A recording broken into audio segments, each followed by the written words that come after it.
The night this whole thing snapped open, her phone was still buzzing my name on the seat. Dad. That's what the screen said, plain as church glass, while red-blue light washed the inside of her little hatchback like a broken jukebox. A voice outside, hard and bored, out of the car. Lila's voice got small, like she was swallowing the word please. Then the world went quiet, the kind of quiet that makes you hear your own heartbeat and hate it for not knowing what to do. I was home stirring a pot of chili like some regular dad in some regular kitchen, Harbor City, North Dakota. We make our winters in a pot, and I kept calling. Ring voicemail, ring voicemail. I told myself she was closing late at the Sunny Mart, probably telling Mr. Jensen to stop sneaking scratch-offs into his pocket like a teenager. She did that, looked after people. Then the news crawl started talking about an incident, and I changed the channel like changing the channel could change the world. Lila Hart ran that store like it had gold in the shelves. She remembered name-saved diapers for folks whose cards came through late. She moved like she owned the air, hair tied back, sleeves rolled that tiny snort when she laughed. And me, I'm Reuben Vale. People used to whisper my name around the docks like it had edges. I had hands that did things for men who paid cash and didn't want receipts. But when Lila came along, I folded that life up like a bad map and swore off the road. You know the rest, at least the version they sell. Routine stop, suspect resisted, medical issue. The district attorney, Paula Mercer, voice like Teflon, said the evidence was unavailable. The police chief, Hal Dorn, did his chin set for cameras. The coroner found traces no one could pronounce, let alone prove. Their sentences were spotless. My daughter's body wasn't. I sat under lights, loud enough to hum, and watched them explain to me that I was grieving wrong. We understand your pain, Mr. Vale. The detective slid a pamphlet across the table like that could plug the hole. I smiled.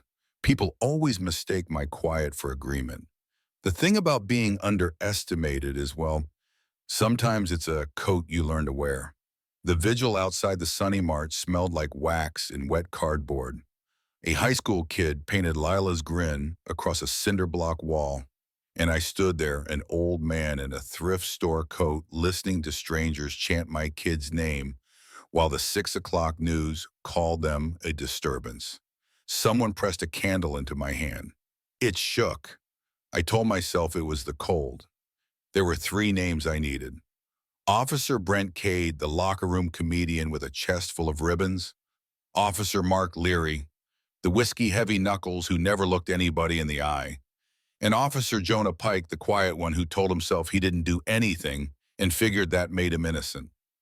I started with the easy one, a Tuesday rain-like fishing line. Leary stumbled out of the brimstone with half his shirt untucked. I let him see me. Some men fight when they're scared. He froze. You got the wrong guy, he muttered even before I said hello. The wrong guy, I said, is who your mirror shows you every morning. He went for his belt, slow, more habit than plan. I stepped close enough to fog his glasses. This stays off the books, I told him, or that goes everywhere. He saw the little lens clipped under my collar, then blinking red, a new kind of mercy, and his breath hitched. I didn't lay a finger on him. I told the truth where he could hear it. I'm not the man you're used to. I'm the one you made when you picked my kid for a story you could sell. He shook so hard, his badge clicked against the leather. It wasn't like the rain swallowed his sentence, but the mic didn't. He walked away listing. Call it a seed. Cade took longer because men like him are armor all the way through. He did breakfast at Dottie's with rookies, told war stories like he invented gravity. I sat a few stools down and flipped a quarter through my fingers. He grinned at me in the mirror behind the syrup. You lost, he said. Looking for a cop who knows the difference between law and theater, I said. The rookies went quiet. Cade chuckled, the kind that's meant to make a room feel small. Old-timer, he said, today is not the day. Neither was last month, I said, but you made it one. His jaw twitched. Rookies looked everywhere but at me. I left a napkin on the counter with a string of numbers and a time. Come tell me you're a hero, I said on the way out. We'll put it on tape with good lighting. He didn't come. Men like him don't follow other people's clocks. So I followed his. Locker room, parking garage, ribbon cutting on a busted-up playground. I learned the rhythm of his day and the places his swagger cracked. Not much daylight, just slivers. Enough for a wedge. Jonah Pike was the one who kept me up nights. The kid looked like a man who never finished the apology stuck in his throat. Outside his duplex, he smoked cigarettes down to the paper. He checked the same empty corner twice, like guilt was hiding behind the lamppost and might jump him. I didn't want to break him. I wanted him to break himself. So I did something that felt like cheating. I told him the truth straight on. Warehouse by the river, one light blinking like it was trying to remember how. He came because cowards come to anything that promises quiet. You don't know me, he said when he walked in, flashlight shaking. I know you better than you do, I said. I know you measured your fear against my daughter's life and found her smaller. He said he never touched her. I said he didn't have to. He said the others would have turned on him. I asked him what he thought they did to Lila. He slid to the floor like a man who forgot how knees work. I hear her, he whispered. Every night, and please, like that, over and over. The bulb buzzed. The river slapped the pilings. I could have ended him there and no one would have cried at his funeral but his mother. Instead, I handed him the truth like a hot pan. Wear this, I said, clipping a mic inside his collar. And say what you mean when you dream. He looked at the door. He looked at me. He nodded. He went to internal affairs the next morning and watched his words get steered into a ditch. That afternoon, Chief Dorn promoted Cade to community liaison. By evening, someone in a suit tapped Pike's shoulder and suggested sick leave. We were playing chess against a fire hose. So I stopped knocking and kicked through the wall. The files I'd been building, plate numbers, bar tabs, timestamps, a coroner's half-finished mortgage, with a suspiciously clean anonymous donor, I packed them into a little folder and sent it to a reporter who still walked to work. I also walked a hard drive into a church basement where the vigil had moved because rain loves the righteous. We strung a sheet between two folding chairs. People who loved Lila, Mrs. Ortiz, from aisle 6, Coach Bennett, from the rec center, a mailman whose name I never caught, filled the room with breath and hope and anger that had learned how to sing. The video we played wasn't a dash cam. Those were corrupted. It was the inside of a patrol cruiser mirror, the kind you forget is a mirror because you like the angle. Snippets, not gore. Voices, not blows. Leary saying she wouldn't shut up. Cade laughing, teachable moment. Pike whispering, stop, and then not doing it. The room went so quiet we could hear candles cry. Dottie from the diner stood up, hands shaking, and said into my phone's camera, my son wears a badge. He's not this. But if he covers for this, he is. The clip went out live on a dozen little screens before a dozen big ones could blink. By morning, Harbor City wasn't a dot on a map. It was a question on every thumb in America.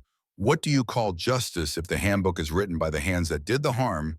Chief Dorn held a podium like it could keep him from drowning. An ongoing investigation, he said. D.A. Mercer warned about trial by social media, which is a funny thing to say when you have been holding the gavel with your follower count for years. An hour later, a judge unsealed a warrant for the coroner, Dr. Finch, who suddenly remembered what honesty looks like when sunlight hits paperwork. Cade ran. Of course he did. He hit the interstate like it owed him a favor. I met him 2 levels down in a parking garage because men who think the world is theirs never vary their habits. He spotted me like you spot an old scar. You, he said, hand hovering near his weapon.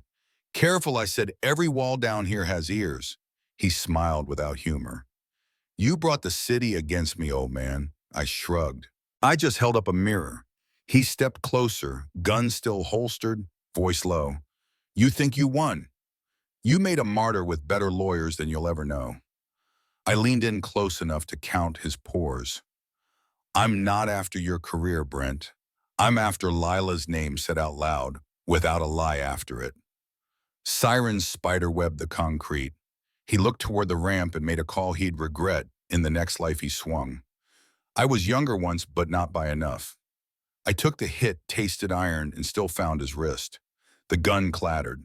He tried to finish it the old way, knees and elbows and that mean grin, but he forgot the advantage of being underestimated. People don't see the steel until it's in your voice. Brent, I said, pinning his hand with the heel of mine, you are going to walk up those stairs and you're going to tell the same cameras you loved that you rewrote a girl's life to save your own. He spat something. I won't repeat.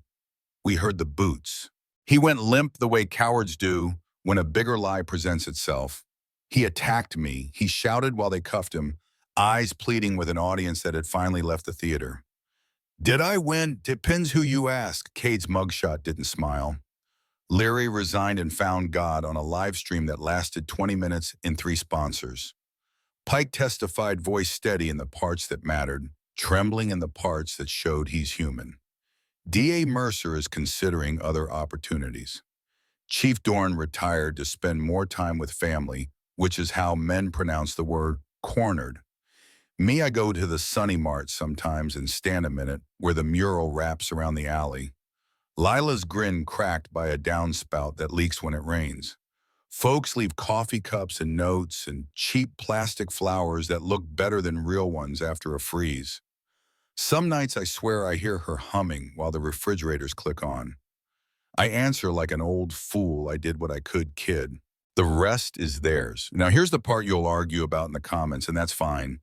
Harbor City's got plenty of voices left. There was a 4th name on my list, once a badge, who liked to walk the long way home. He didn't make it to Spring. They found him by the river. Official word says robbery. Unofficial word says, I finally did the thing I told you I didn't. Believe what helps you sleep. I know what I did. I know what I didn't. I know my hands shake the same either way. So tell each other, what would you have done if it was your kid, your town, your headline? When the rules protect the scoreboard instead of the players, what do you call a win? Drop your city in the comments. Tell me what you've seen, who you've lost, what you still believe about fairness and fear, and how we fix the rot without becoming the thing we're fighting. If you felt this in your chest, share it, hit subscribe, say her name in the light where lies can't live, make the story they wrote smaller than the truth we carry.